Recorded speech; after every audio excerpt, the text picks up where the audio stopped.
and they're early on in their recovery process. Sometimes I get this impression they're like, yeah, man, you know, we get it. You got clean a long time ago. You're from the past, you know, that was then, things have changed. And I try to tell them, I say, look, I'm not from the past, I'm from the future, okay?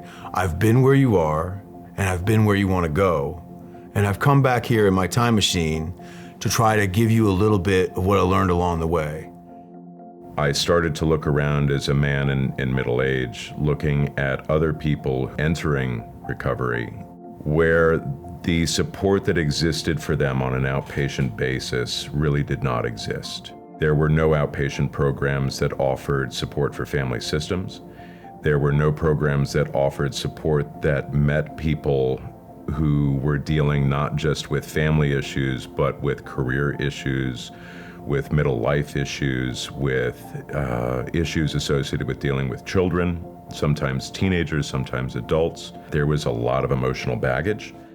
We really wanted to be able to establish something that was special and unique, and not just address those issues, but addressed all of those issues. New Paradigm's owner-operated, so when you come to New Paradigm, you're going to have interaction with the individuals that are fully invested in the organization. And not only that, because the owners of this organization happen to be in recovery themselves, the treatment involves what you would expect, which is, you know, addressing the symptoms of substance use disorder. But in addition to that, and really what's more important in the bigger picture, is there's a focus on recovery, on what works at having improvements in your life in the areas that matter to most of us. You know, not just the compulsion to use or the problems created by substance use, but how do we thrive in recovery?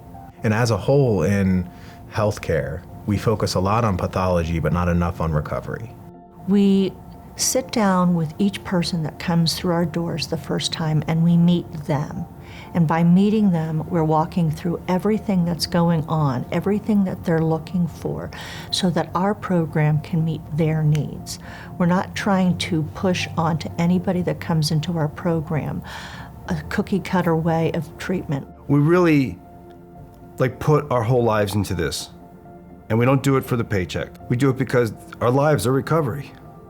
I didn't have a choice. This is what I had to do this for my life. I first had to get clean and in order to be a father, to be a son. And then when I got into recovery and I just had such a passion for it, and I found what it's like to help another person, and then I found out you can do this for a living, and you can spend your days doing this and helping people, and you can bring on other people to your team that care as much as I do. Yeah, it's awesome. There's nothing else I'd rather do with my life.